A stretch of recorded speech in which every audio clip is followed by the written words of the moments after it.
Hora do grande debate aqui no Expresso CNN. A partir de agora, outros temas relevantes com visões diferentes sobre o mesmo assunto, para que você construa então a sua opinião. Um parecer da Consultoria Legislativa do Senado detona a possibilidade de reeleição dos presidentes da Câmara e do Senado. Davi Alcolumbre e Rodrigo Maia articulam ali fortemente a reeleição. E uma proposta apresentada pela senadora Rose de Freitas abre essa possibilidade. O assunto também é discutido em ação no Supremo. E o tema de hoje é: a reeleição para o comando da Câmara e do Senado deve ser decidida na Justiça? Os nossos debatedores são Bruno Salles, advogado mestre em Direito Penal. Boa noite, Bruno. Boa noite, Mona Lisa. E Caio Coppola, bacharel em Direito e comentarista político. Boa noite, Caio. Mona Lisa, boa noite, doutor Bruno. Boa noite, espectador da CNN. Caio, começamos com você hoje. Suas primeiras considerações, eu espero que não tenha breaking news no meio, porque ontem teve que ser ali, mas eu tenho certeza que você... Foi um susto, Mona Lisa. Mas era a notícia. Vamos nessa, Caio, por favor. Vamos lá. Bom, no mérito, eu sou contra o Instituto da Reeleição. Seja a reeleição por via indireta, né, no caso das presidências do Senado, da Câmara Federal, das Assembleias Estaduais e das Câmaras Municipais, seja a reeleição por voto popular, no caso do presidente da República, dos governadores, dos prefeitos e dos parlamentares federais, estaduais e municipais. Só um esclarecimento importante. Ser contra a reeleição não significa rejeitar os candidatos nessa situação. Até porque no Brasil, votar costuma ser aí a dolorosa arte de escolher o menos pior. É legítimo votar em políticos que são beneficiados por leis das quais você discorda. Eu, por exemplo, sou avesso ao horário eleitoral gratuito, mas eu consigo compreender o que faz um candidato se utilizar desse privilégio para fazer propaganda bancada pelo contribuinte. Mas voltando aqui ao tema, aqueles que argumentam a favor da reeleição, geralmente em causa própria, de forma casuísta, costumam alegar que se trata de uma questão de mérito e que não existe problema em reconduzir ao poder aqueles que desempenham um bom trabalho. Essa é uma ideia falsa que eu pretendo desconstruir ao longo do debate, até porque tem dois argumentos irrefutáveis contra a reeleição. O primeiro argumento é jurídico. A reeleição fere o princípio da isonomia, a igualdade perante a lei. Se houvesse respeito a esse princípio constitucional, haveria uma igualdade formal de condições eleitorais para todos os candidatos. Mas não é isso que se verifica na prática. Em razão aí de circunstâncias que desequilibram a disputa, é infinitamente mais fácil se reeleger do que se eleger. O candidato à reeleição tem a seu favor o mandato, o seu gabinete, verbas públicas e a máquina do Estado. São praticamente as engrenagens aí de um mecanismo legalizado de geração de favores especiais e abuso de poder político e econômico. O segundo argumento, ele se relaciona mais à ciência política e pode ser sintetizado na frase lapidar atribuída à primeira-ministra britânica Margaret Thatcher. Ela disse o seguinte, aspas, a democracia não é um sistema feito para garantir que os melhores sejam eleitos, mas para impedir que os piores fiquem lá para sempre. E na realidade dinâmica dos dias atuais, alguns poucos anos equivalem a décadas. E políticas equivocadas podem comprometer toda uma geração, como nós observamos no fiasco educacional brasileiro nas 2 primeiras décadas desse século. E além de prejudicar a renovação de quadro, sufocando a oxigenação política que, junto com as liberdades individuais, tornam a democracia o melhor dos regimes de governo, a reeleição traz consigo outros 2 grandes males. A reeleição ela concentra poder, que é um vício do Estado combatido há séculos pelas ideias liberais e pelas ideias republicanas. E, para completar, a reeleição desvia a finalidade do exercício do poder. Ela corrompe a atuação política. E aqui eu apelo a outra autoridade intelectual do conservadorismo contemporâneo, que é o professor Thomas Sowell, economista e filósofo norte-americano. Ele diz o seguinte, aspas, ninguém entende de verdade a política até compreender que os políticos não estão tentando resolver os nossos problemas. Eles estão tentando resolver os seus próprios problemas, entre os quais ser eleito e ser reeleito são número 1 e 2. Qualquer que seja o problema número 3, está bem para trás. A emenda constitucional número 16, que instituiu a reeleição para cargos executivos aqui no Brasil, foi promulgada em 1997, coincidentemente beneficiando seu arquiteto político, o senhor Fernando Henrique Cardoso. depois de gozar, né, da sua própria reeleição e de se omitir o quanto pôde em relação ao subsequente projeto criminoso de poder que tomou o país de assalto, FHC veio a público escancarar a sua mudança brusca de opinião. Coincidentemente, faz isso agora, que a direita ocupa a cadeira presidencial. Em um artigo intitulado Reeleição e Crises, publicado pelo Estadão, o ex-presidente sociólogo afirma que, aspas, é ingenuidade imaginar que presidentes não farão o impossível para se reelegerem. Como intelectual que é, Fernando Henrique faz uso de um português castiço, mas o que traduz verdadeiramente o espírito maquiavélico do político médio às portas da reeleição é a frase vomitada pela ex-presidente Dilma Rousseff. Aspas, nós podemos disputar a eleição, nós podemos brigar na eleição, nós podemos fazer o diabo quando é hora da eleição. Então, de uma sinceridade autoincriminadora, essa pérola data de 2013. Vejam só, um ano antes da bem-sucedida reeleição da senhora Dilma. Bem-sucedida para ela, claro, né? Porque para o Brasil foi um desastre. Mas, a propósito, uma análise superficial do histórico de reeleições presidenciais aqui no Brasil já indica o fracasso desse instituto na prática. Em todos os casos, o primeiro mandato foi menos pior que o segundo mandato. E políticas públicas de Estado foram moldadas, né, conforme a lógica eleitoral, sem considerar o real interesse público, especialmente no médio e longo prazos. Então, por exemplo, no governo Fernando Henrique, o país perdeu reservas financeiras, sustentando artificialmente o câmbio, né, o que gerou uma desvalorização brusca do real frente ao dólar no início do novo mandato. No governo Lula, a impunidade política, no caso do Mensalão, se converteu aí num passe livre para a corrupção que alimentou campanhas eleitorais milionárias e fraudulentas, né, via Petrolão. No governo Dilma, o controle artificial de preços e outras medidas populistas pré-reeleição levaram o país à sua maior crise econômica, com desemprego, inflação e juro recorde. Mas, enfim, os mesmos vícios que contaminam o Instituto da Reeleição por voto popular e pervertem a normalidade democrática, eles também se aplicam às reeleições de natureza parlamentar, como a escolha da presidência da Câmara e do Senado. E, nesse caso, com o agravante de que a Constituição, até hoje, não autoriza esse tipo de perpetuação e concentração de poder na gestão das casas legislativas. Portanto, quanto ao mérito, eu sou contra a extensão de mandato para o senhor Rodrigo Maia e para o senhor Davi Alcolumbre. Aliás, para quaisquer outros políticos que eventualmente ocupem essas cadeiras. Né? Na minha visão, qualquer extensão ao mandato desses senhores é inconstitucional. E eu fiz questão de usar essa fala inicial para tratar do mérito, né, ou do demérito da reeleição, porque a resposta à pergunta em debate é razoavelmente objetiva. Né? A reeleição para o comando da Câmara e do Senado deve ser decidida na Justiça? Sim, é uma possibilidade. Numa decisão que compete, vejam só, ao Supremo Tribunal Federal. Por incrível que pareça, o STF ele não está aí para se manifestar politicamente, para comparar apoiadores do presidente a nazistas, para travar nomeações legais do Poder Executivo, para inventar regras processuais retroativas, para soltar criminosos condenados em múltiplas instâncias, para censurar matérias da imprensa, para perseguir críticos ou para ofender forças-tarefa do Ministério Público. O Supremo está aí, entre outras coisas, para verificar a constitucionalidade dos atos praticados e das normas promulgadas pelas autoridades federais da República. É esse o caso e nós ficamos aí na torcida por votos e decisões contrárias a essa tentativa oportunista e casuísta de reeleição. Bruno, suas primeiras considerações, por favor. Obrigado, Mona Lisa. Vamos lá, o tema está complicado, está um nó. Eu vou tentar desfazer para a gente poder ir para o debate. Minhas amigas, meus amigos telespectadores, boa noite.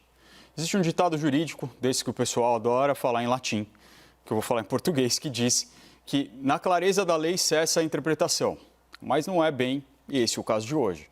Hoje a gente vai falar de uma regra que é bem clara, mas que tem sim limites de interpretação, principalmente porque trata de uma regra de restrição de direitos, uma regra que impede a recondução à reeleição para um cargo de direção das casas parlamentares. Então vamos à Constituição. O artigo 57, parágrafo 4º, ele diz o seguinte, abre aspas, cada uma das casas reunir-se-á em sessões preparatórias a partir de 1º de fevereiro, no primeiro ano da legislatura, para a posse de seus membros e eleição das respectivas mesas, para mandato de 2 anos, vedada a recondução para o mesmo cargo na eleição imediatamente subsequente. Fecha aspas. Mas espera aí. O presidente Rodrigo Maia não era presidente da Câmara antes de ser reeleito no início do ano passado? Então, como foi possível, se o texto diz que é 2 anos vedado a recondução? Foi possível porque existe uma interpretação de que esse artigo 57, parágrafo 4º, só vale para as eleições das mesas diretoras que ocorrem nos inícios das legislaturas, que é o período de 4 anos compreendido entre uma eleição e outra. Quando muda a legislatura, quando se tem uma nova eleição para deputado, a regra da reeleição para a presidência não vale mais, porque há nova posse de parlamentares. É como se as eleições para deputados zerassem essa regra. Esse entendimento, inclusive, está previsto no regimento interno da Câmara dos Deputados, que prevê expressamente que não se considera recondução a eleição para o mesmo cargo em legislaturas diferentes. Fecho aspas.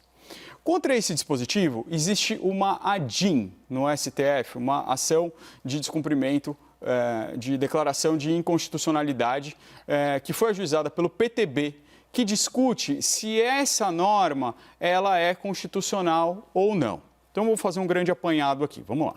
Como é hoje? Se você acabou de se eleger deputado, você pode ser presidente nos seus 2 primeiros anos. Mas, nesse caso, você não vai poder se reeleger presidente nos 2 últimos anos do seu mandato, ok? Se você foi presidente nos 2 últimos anos como deputado, aí você consegue se reeleger para mais 4 anos nas urnas, aí você pode concorrer e pode ser, nessa nova legislatura, presidente da Câmara ou do Senado, ok? Então, vamos lá. Qual é a discussão, então? Ou quais são as discussões? Bom, essa ADIM do PTB quer que ninguém mais possa se reeleger em nenhuma circunstância, mesmo se mudar a legislatura. Segundo eles, a Constituição é clara e pronto. Por outro lado, essa é a outra discussão. Algumas alas do Congresso querem que o STF faça uma interpretação extensiva, chamada de interpretação conforme ou sistemática, permitindo a reeleição dos presidentes do Senado e da Câmara dentro da mesma legislatura, inclusive, embora tenha uma vedação expressa. Como seria isso? Então, vamos lá.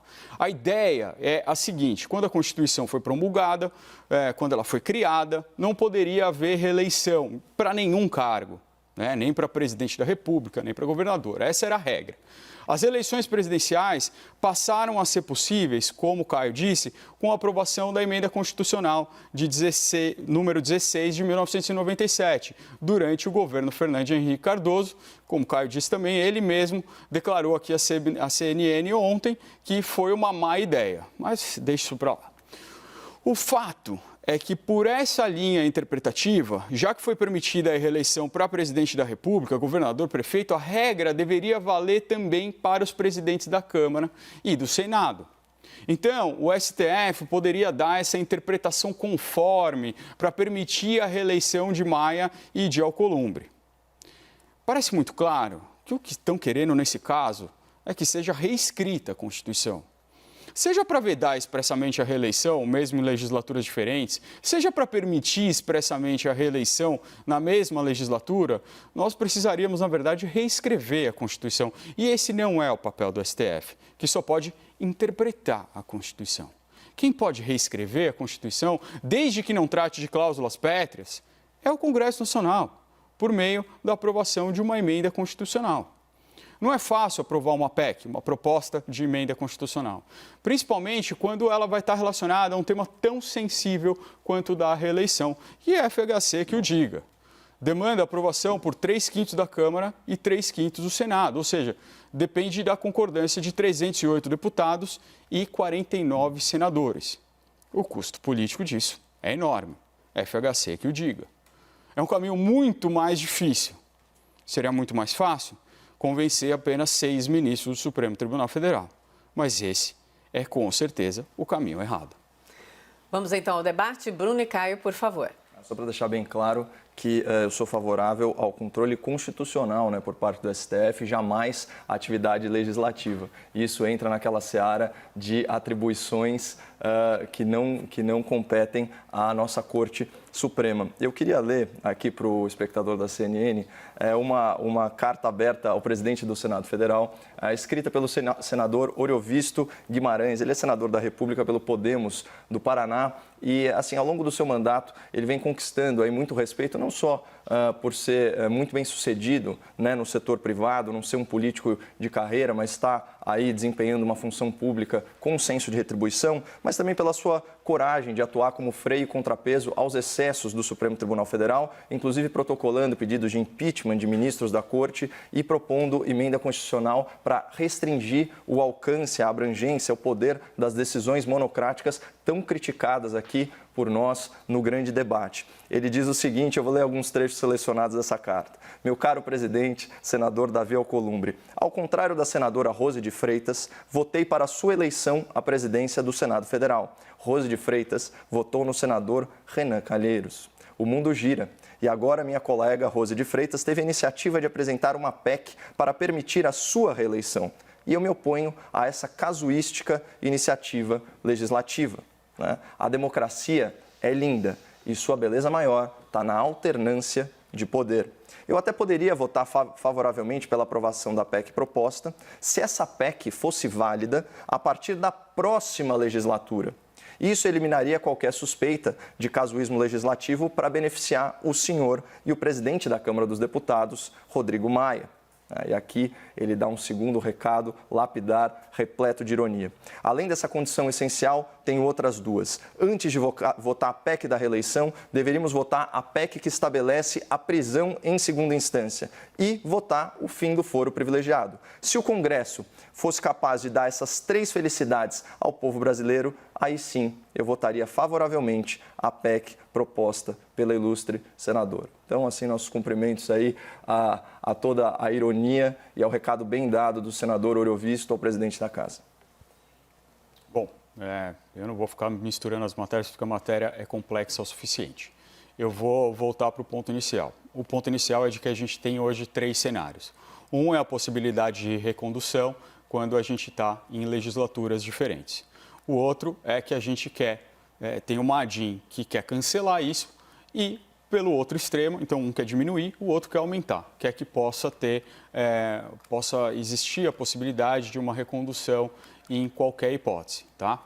Esse já é um cenário bastante difícil e ele tem um complicador. Qual que é o complicador disso daqui? Quando a gente está falando de Câmara dos Deputados, a coisa é um pouco mais redonda, porque você tem eleições de 4 em 4 anos e você tem a legislatura de 4 em 4 anos. No Senado é mais complicado, porque a legislatura, o mandato do senador é de 8 anos e você tem uma eleição que vai renovar 2/3 do Senado e 4 anos depois você vai ter outra eleição que vai renovar mais 1/3 do Senado. E isso não faz com que a legislatura tenha esse tamanho certo de 4 anos, que é o intervalo entre as eleições, na verdade. Então, um argumento muito forte que surge hoje em dia no Senado é que essa regra que existe para a Câmara não poderia valer, né? Porque senão um senador ele teria que esperar 8 anos na sua próxima legislatura para que ele pudesse fazer a sua candidatura novamente para a presidência, a não ser que ele tivesse nos 2 últimos anos do seu mandato de 8. Qual que é a grande discussão que está por trás disso tudo? Por que a discussão é realmente profunda? E essa nota do Senado, que a Mona Lisa falou aqui no começo, é uma nota muito, muito bem elaborada, robusta, com um esforço histórico, com muita doutrina, com bastante precedentes. Por quê? O que está por trás disso é que quando você muda uma legislatura, você está mudando o Congresso inteiro. É um novo grupo de legisladores que está ali e ele tem que ter o poder de escolher quem ele quiser. É por isso que tem essa regra hoje de que quando muda essa legislatura na Câmara dos Deputados, você pode eleger novamente. Isso já aconteceu algumas vezes na história do Brasil. Rodrigo Maia não é o primeiro, já aconteceu isso anteriormente. Então não é tão simples. A gente não está falando também de mandato eletivo, eu vou voltar a isso na minha próxima fala, que eu já estourei. Isso muda um pouco em relação à presidência, ao governo. Como o doutor Bruno bem colocou aqui para o espectador, a possibilidade da aprovação de uma PEC, né, sobre essa matéria, isso consta inclusive da carta do senador Oriovisto, a carta aberta ao senador Davi Alcolumbre, a gente precisa discutir também se a votação, né, dessa emenda constitucional, se ela torna o que é ilegítimo, legítimo. E aqui vem uma outra citação muito válida, né, da já referida primeira-ministra britânica, a senhora Margaret Thatcher. Ela disse o seguinte: ser democrático não é suficiente, porque uma maioria não transforma o errado no certo. Olha que coisa bonita isso, uma maioria não transforma o errado no certo. Para ser considerado realmente livre, países também precisam ter um amor profundo pela liberdade e um respeito absoluto pela lei. E não apenas pela lei, pelos princípios legais, pelo espírito da lei, certo? E a nossa Constituição, ela é avessa à concentração de poder. Ela é avessa à perpetuação no poder. A questão da reeleição, né, a reeleição para cargos do Executivo, ela ainda tem uma atenuante relevantíssima, que é o quê? O escrutínio popular, o voto direto.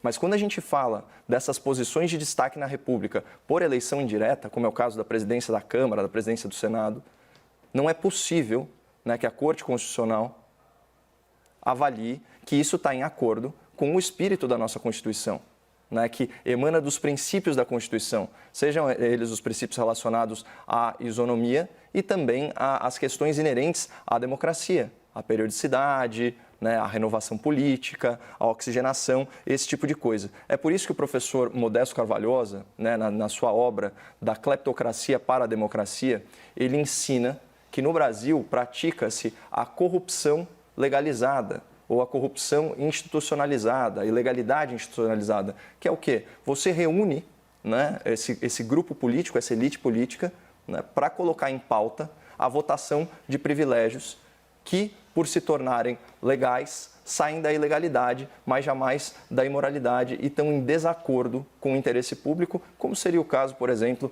dessa reeleição casuísta, né, para a direção da mesa na Câmara e no Senado.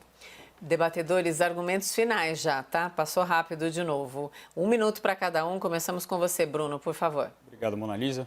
Caio, essas frases são muito bonitas, mas na verdade elas não funcionam. Elas não funcionam na democracia e no Estado de Direito. Porque dizer que aquilo que é legítimo é diferente do que é da maioria é muito fácil e todos os lados vão alegar isso.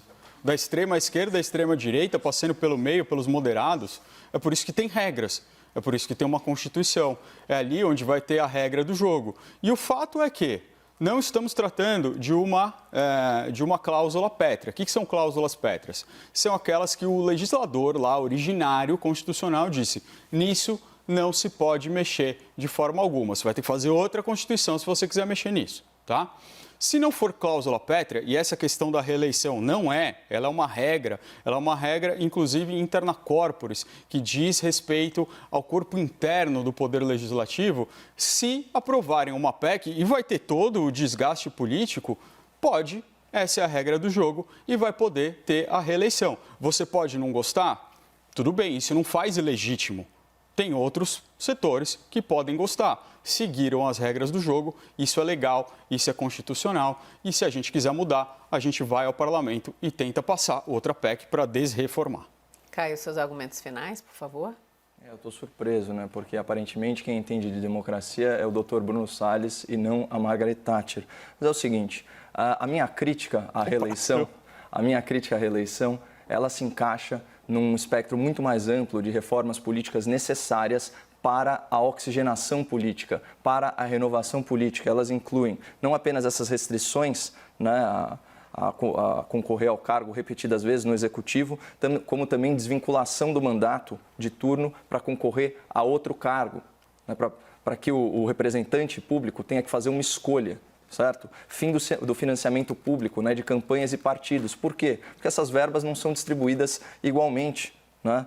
Inclusive, falando em distribuição igualitária, isso deveria se aplicar ao horário eleitoral gratuito, se for mantido, né, esse horário eleitoral, que só é gratuito para os partidos e para os políticos. Afinal de contas, esse dinheiro é uma renúncia fiscal do Estado brasileiro. E, finalmente, o fim das emendas parlamentares, que invariavelmente, né, geram clientelismo, né, por parte do eleitorado e do parlamentar que beneficia aquela região, e o fim do foro privilegiado, que coloca essas pessoas numa categoria especial, né, beneficiados com impunidade decorrente da morosidade das câmaras superiores. É isso. Obrigada, debatedores. Boa noite, Bruno. Até amanhã. Boa noite, Mona Lisa. E boa noite, Caio. Até amanhã. Boa noite, Mona Lisa.